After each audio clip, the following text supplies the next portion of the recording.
Is every single white person, in your opinion, like a racist? And when you say racist, do you mean like an actual physical racist, or do you mean systematical racism? Every single white person is a racist.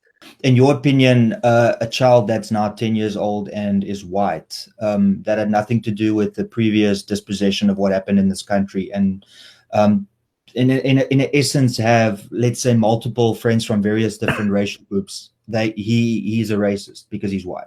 So that white boy, even before he's born into society, when he's just a fish swimming in his mother's womb, he is being born into the experience of. In fact, his creation is of a racist nature in itself. If you really think about it, the relations between that white woman and capital, the relations between that white man and capital, the relations between that white woman and the oppressed people. I think it's clear that you do not believe in multiculturalism, right? I believe that we can achieve an egalitarian society, a society where we all live together together. But an egalitarian society can only be achieved once you deal with the problem. The problem is white racism. I do get that. I'm not trying to convince any white person. I'm just stating we've made peace with it. That's why we don't accept white people in BLF. Where do you draw the line? Because you don't accept a white person, but you would accept a colored person that like has a white and a black parent. Would you accept somebody like that? I said, when I say the word black, I'm talking about African, Indian, and colored, the oppressed, the landless, dispossessed people of this country and globally. You guys are the ones that define who can join, and you define it based on race. So a white person can't join. But the thing is, if a white parent and a black parent has a child, sometimes the child comes out black. It comes out as a black child. So then in that instance, somebody, let's say, because you consider all white people colonizers and all white people racists and settlers and stuff. So you're willing to accept somebody that might have a 50% gene share with a white person, but you won't accept a white individual because they're white. But what if they've got all the white tendencies, as you would put it? What then? Isn't that then having like a traitor in your midst that is allowed to join the BLF? Of course, these questions and the construction of these questions, they actually corroborate and they inform again how the divide and rule patterns of racism is in the blood of all white people. Let me just say that, park that on the side. I'm just responding to what you're saying. I mean, you're the one that's mentioning race. I haven't meant. I'm only reacting to what you're saying. You're the one that's constantly made it this about race. But when I bring in race, then you say, well, it's exactly as a white person said it. But notice how you've insulted the color of my skin constantly for the last, I don't know how many, 23 minutes. The only question I asked is, what do you classify yourself as? I haven't once said, because you're a colored individual or a Muslim. I mean, that's a perfect example. The way that you stereotyping me as a white individual. Imagine if I did exactly the same to you as a Muslim. I mean, wouldn't that be like outrageous? But yet you are here allowed to put these things on me based on the color of my skin, even knowing that I'm a liberal individual. That's obviously not good enough. So it's damned if you do and damned if you don't, pretty much. Firstly, let me just correct you on something and also remind you how racism functions. Racism allows you to tell me what religious practices I have and what spirituality I observe. Let me just make that statement because you said that I'm Muslim. But that's a Google result. It wasn't an assumption. I'm sorry. I Googled you. So if it's wrong, I apologize. I didn't look at the beard because I also have a beard. It doesn't mean I'm a Muslim. I just did a Google search on you. So Google thinks I'm Muslim. Okay, that's fine. That's fine. I'm surprised. You'll show me that later, but that's fine. Are you a Muslim? How does that?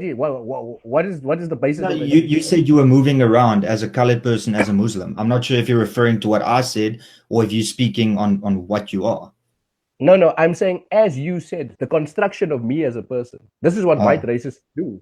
You see me as a white person. I mean, you look at me and exactly, and you are a colored person, but you're preaching to me of trying to identify or to try and put my racist tendencies on you to say who and what you are, but you do exactly the same to me.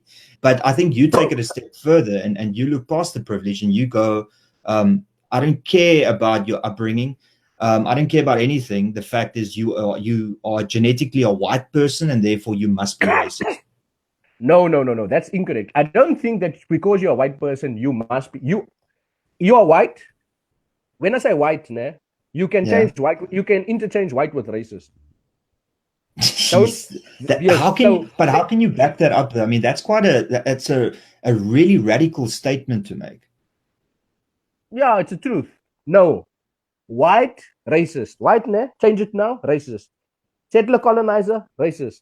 It's interchangeable words. It's not an insult. I'm not trying to insult you. It's just the No, no, no. reality. Well, I mean, you're not insulting me because I mean, I've heard it all Yeah. before. I mean, but I do think there are people that take huge offense to what you're saying. I mean, No, it's if I fine. could, if I could get a rand for every time I was called a racist, I'd be very well off. Maybe then I would indulge in my white privilege if I could get a rand for every time. You said it incorrectly, and I didn't say you are a racist. You ne? Racist. It's not you are.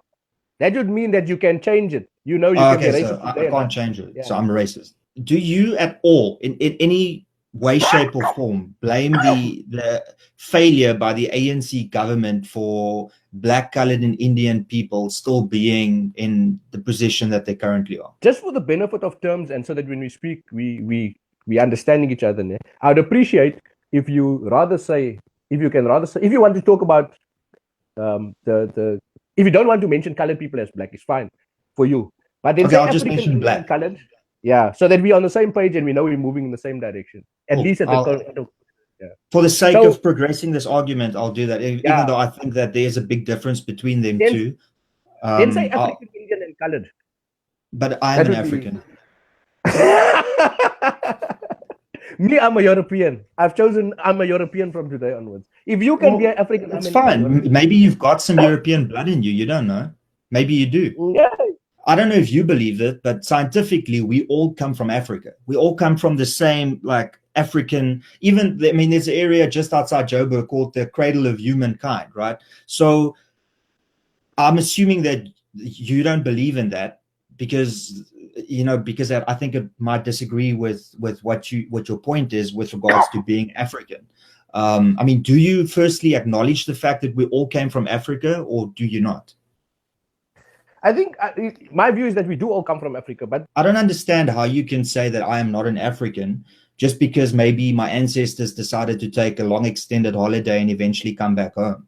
If you decide to leave for a year and you lock your house, and you pay your house and you pay your property and you eventually come back, is it not your property anymore? Because you decided over a couple of years to leave and come back eventually. Beautiful question. Beautiful. So let's use that same analogy. Let's use that same analogy. Are you saying then that the white people who have stolen this land, people like Johan Rupert, Oppenheimer, yourself, so forth, are you saying that when you give this land back, when you take this land, does it cease to be the person you took it from? So you know that historically there were Khoi, there was San, there was even Yoruba. You can look at Africa and look at all the different tribes, and you can look at it and say, okay, so white people took this land away. Doesn't cease to be our property. So are you arguing strongly now that we must expropriate land without compensation because rightfully white people took it from black people? Is that what you're saying?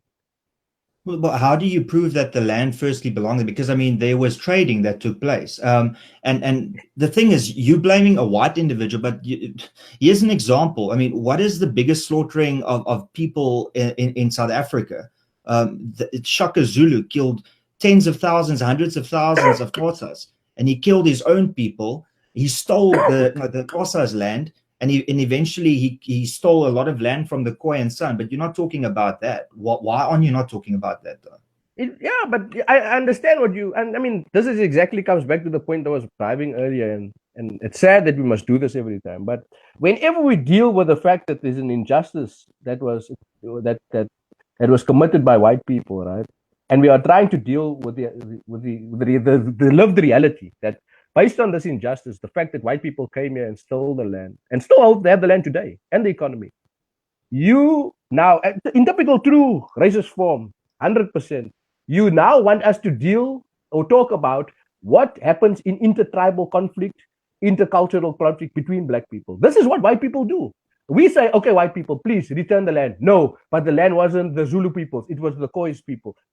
Can we just agree with something? White people came here and took the land. Please, can they return it?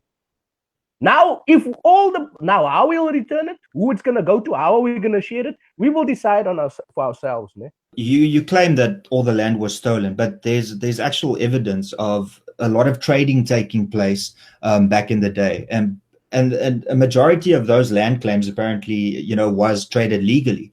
I think the conflict started happening when the Xhosas and the Afrikaner and the Zulu and the Afrikaner started fighting more towards the middle of South Africa. So just to clarify, would you then say that all land, irrespective of whether it can be proven or not, back in the day, that there was a transaction that took place with, whether it be cattle, whether it be whatever form that that individual, the rightful owner of that land, according to you, was, would that also be null? And because land expropriation without compensation basically means that all the land is going to go, back, according to you, to black individuals, the rightful owners. Imagine I come to you, ne? I steal your house, I moor you, I kill your family. Your child now is grows up, and my child tells your child, no, man, wait, you know what? Don't respond like this. Let's talk about this thing. You know what? They didn't steal all 4 bedrooms. They only took the 2. They allowed it. No. There must at least be a little bit of capacity in the white mind to understand, if you came here and stole the land and entrenched us in slavery and have brutalized us and committed genocide, you can't ask us how to respond. But of course, racial constructs means you will do that. You'll ask anyway. In this discussion, it's as if you can make any claim that you want and it's acceptable, but I can't refer to history because it's inconvenient. I mean, the reason I bring up Shaka Zulu is because Shaka Zulu killed millions of people. That's why. Not because I'm trying to prove my white point. I'm trying to prove the fact that there was conflict between the tribes and there were killings going on long before the white people eventually came back to South Africa. But yet that is just pushed aside, and it's like, oh no, that's actually fine. Let's focus on 1652. Let's focus on the settlers. Let's focus on the colonizers, because it's convenient. Black people's problems are black people's problems. White people have become black people's problems. Any failure or inadequacy of any political organization, even sellouts, are black people's problems. And our problem remains the settler colonizer, which is white. What is your opinion on the ANC? My problem in the ANC is that Cyril Ramaphosa, which you all wanted, by ipso facto, being anti-Zuma, you were pro-Cyril. My problem is that white people... No. My problem... No, you can't say that. You can't speak. I didn't want Cyril. I want the ANC gone. I don't want anybody in the ANC. Let's just for clarity. If you really love this country and you care about black people, if white people really did, they'd firstly leave politics. Secondly, they'll return the land. Thirdly, they will just sit down and be quiet. Just to clarify, so you want white people to sit down and stay quiet and stay out of the politics of South Africa. Now, with that same frame of mind, then, would you then say that the same should be applied in the United States of America and in Europe, where the minority of people are black individuals? Give us South Africa. That's the first position. The second position, when you say the United States of America, please let us understand that the United States of America does not belong to white racists who colonized that country. It doesn't. No, I know that. I know, but I'm working on based on the population of what's going on, because you see that logic would then overdetermine that if white people will somehow become more here, then the truth and justice is diminished. No, it doesn't work like that. In the current society, that can't happen because we don't have our land. Black people must fight. We're the war here. It's simple. It's a global war. Also, we must understand that you just behind. In your case, the only difference for you is you behind enemy lines. Black people are your enemy. That's all. I don't see black people as the enemy. I don't. You clearly see white people as the enemy, though. No, but you must say that again. That reinforces liberalism. No, but you can't put words in my mouth. I'm pretty sure that I spend more time in the township than you, to be honest with you. Okay, let's say that's true. What does that change? No, remain a white racist. No, but the thing is, you can stand on a pedestal and you can say that we need to fight and we need to fight the injustice and we need to improve the society. But the thing is, if you stand just in the comfort of your own home and do that and not actually go into the area that you want to uplift, then I think that it's basically just grandstanding. But I'm born and raised and currently live in that area. But I'm not going to say that Cyril Ramaphosa and Julius Malema and you are the same. No, you as an embodiment of white racism are the problem, and Malema and Ramaphosa must not cower to you. And when I say you, I mean you as in Adrian Mazotti, Jan Rupert. Are we all the same though? Are we all the same? I mean, you play different roles within whiteness, but it's the same. Am I a Rupert? Am I a multi-billionaire, or am I not? As in, I know that you classify white people racist, not as or are racist, as racist, right? So, in your eyes, am I the same as a multi-billionaire? I would even argue that you're more dangerous than Rupert. Now, the liberal, the reason why I say you're more dangerous, Rupert is there. He owns everything. He's today what Van Riebeeck and Cecil John Rhodes was. When we say Cecil Rhodes must fall, the statue, we must now say Rupert must fall. But here's the problem.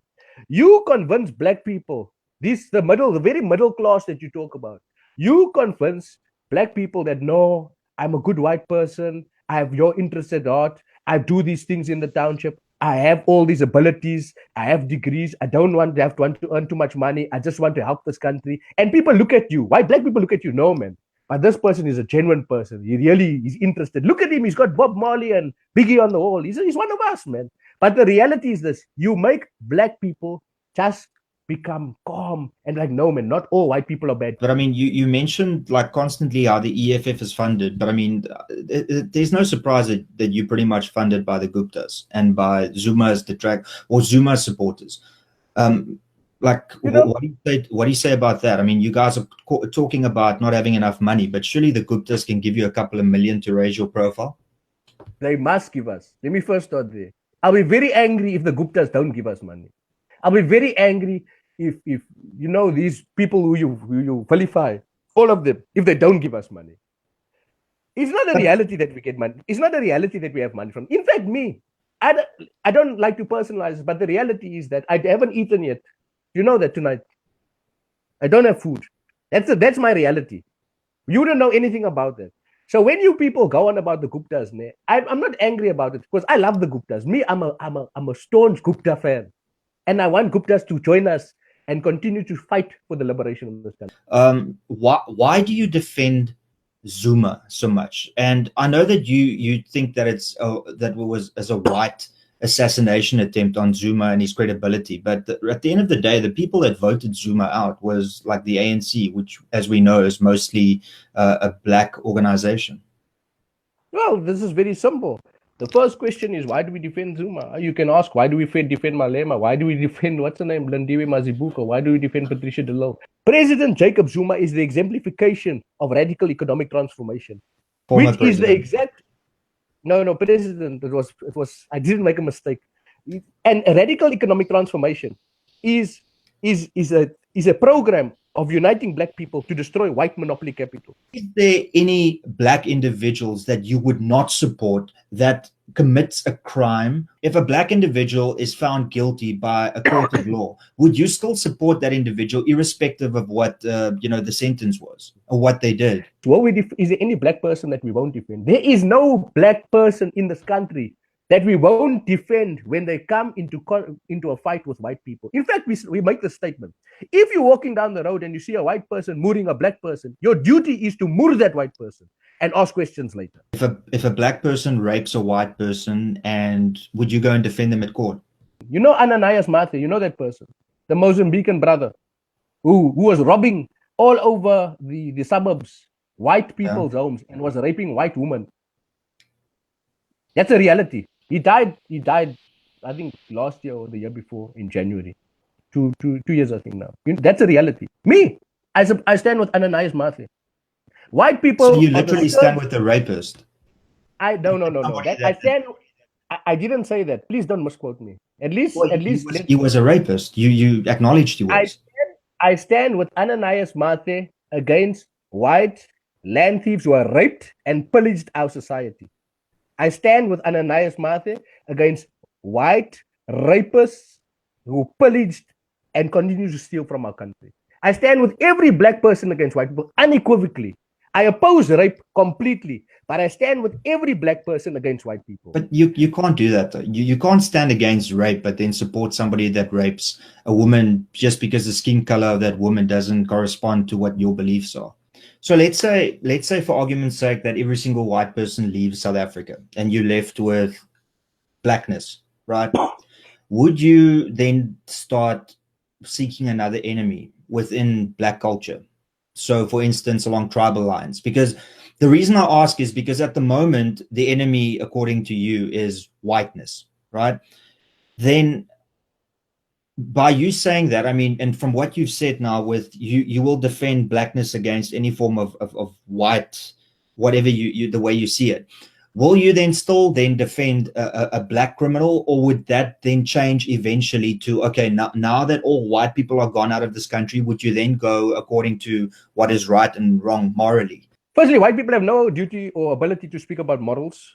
They are the most immoral people who imposed on us systems, structural structures like patriarchy, and capital that controls how we move and relate to one another. We will impose a society where there is no more patriarchal patterns of livelihood and of ownership and in community. We will destroy the notions of homophobia and constructing the individual as a male and a female and a gay. And no, we must be able to be again as a people. And when we can be, maybe white people will come visit and they will come live here, and we won't see people as white anymore and black, but we will live in a society that we as black people have now constructed to be free from racism, free from patriarchy, free from sexism, free from homophobia. But that is going to be of outdoing, because white people white people came and destroy the country, and then they want to spend 400 years saying, no, we must fix it like this. White people have no understanding how to make us a model society. Although you don't see black people as racist. Black people can't be racist. Don't you think you do like black people an injustice by saying that somebody can't be a racist though? Aren't you taking away from their humanity or their free type of thinking by saying that somebody can't be racist? I long for the day when I can be racist, you know that. I can't wait. I don't think you have to wait too long, bud. I think you're already there. Yeah, I'm honest with you. No, but the reason why you say I'm already there is because you think racism is when you're hurting someone's feelings. You still see Zimbabwe as a success story right now, right? I mean, you think that the land expropriation that happened there was a huge success. Yes, in the sense that they solved the primary contradiction, which is white racism. And then in the black bloc, what the lessons that we take from Zimbabwe, which we will learn when we take back the land. And listen, I have to say, most entertaining guest I have, most shocking guest, definitely, and the one that it's avoided almost every single question I had. So I would really want you to answer the following two questions, because this is where I'm ending it. So the first thing I want to know, right, is there was I asked you about this before I went live, just to make sure that this is not like fake news, but you said you supported this completely. So a quick list. Azania Fanon Yenehelo said, in the socialist government of Black First, Land First, petrol will be 8 rand a litre, electricity will be free, education will be zero till a PhD level, the land will be free, livestock will be free, the clothes will be free that are locally produced, the Black First, Land First government will pay 50% of the price of your car, they will give interest-free loans, newlyweds will receive 150,000 rand to find a home, and the mother receives 55,000 rand on the birth of the child. Citizens receive a percentage of all gold and platinum sales. VAT will be 4%, and the president will be Andile Mngxitama. So where are you going to get the money for all of this? Just answered it now. You said things like platinum, you said things like gold. If you remove the 4 million white people in this country and you're left with 55 million black people, and I'm just using black people because you requested for the sake of this argument that I classify all of them as black.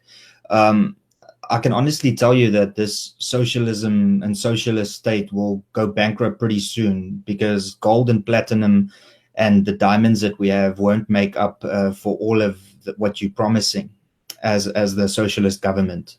of Black First, Land First. So I don't know if you'll eventually invite white people back in then to assist you with some tax money. No, But I think you're consistent. I think you're one of the most consistent people I've ever spoken to. So what you've just said now, again, is like poetry. You reinforce that when we take over this country and we run our program, we will fail and we'll then hopefully, or we might have to invite white people back. Because in your mind, in your liberal white mind, which is obviously, of course, governed by the racist patterns that govern white people's existence, nothing in society for black people can exist without white people's presence. The only no, possibility, actually not. The reason I'm basing it on is on what BLF has said with regards to who's in charge of the economy. Because it sounds from what you've said in this discussion that the majority of wealth is with white people. So I'm just basing the fact that you saying that we need to get rid of the white individuals, or at least the black people need to get the land back in order to get wealth. So I'm not basing it. I'm not saying that a black society can't function without white people. I'm pretty much just saying that I'm working with your assumption that you're saying that the majority of the wealth is with white people. What do you think is going to happen if there's going to be expropriation without compensation? Do you think white people are still going to remain in this country, or do you honestly think that they're going to immigrate with all their wealth and leave nothing? what is their wealth? Well, wealth is money. Wealth is power. So I'm just working on what you're saying. I find it strange, and it's very sad actually. But it's therapeutic. Sometimes I must also come to terms with this black truth that you just uncovered right now. It's gold by you. The reality is that white people have no allegiance or interest in this country. Their basis for being here is accumulation of wealth and accumulation of power.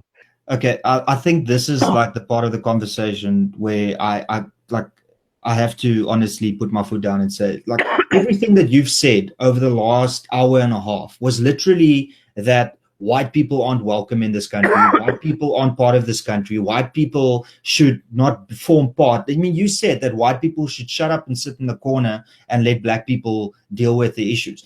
But now when I'm responding to that and saying, okay, so let's give you then the promise that you want, what sane human being will not leave the country when they, according to, and I'm talking about if you take over the country as Black First, Land First, you have made it clear that you see white people as the enemy. You see white people as the devil. Why would a sane white individual stay in this country and risk losing everything that they have as an individual when and now you say that this just proves that white people don't want to participate in nation building?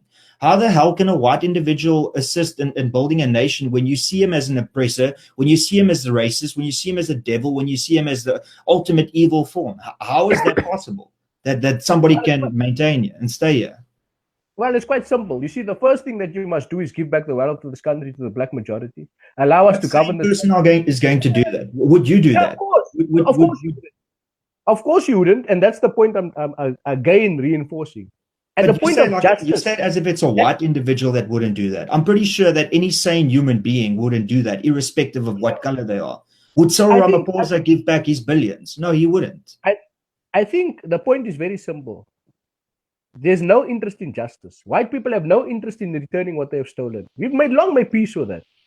That's why we know we're going to have a revolution in this country. That is not based on a negotiated settlement as you enjoyed in 1994, 1989 to 96.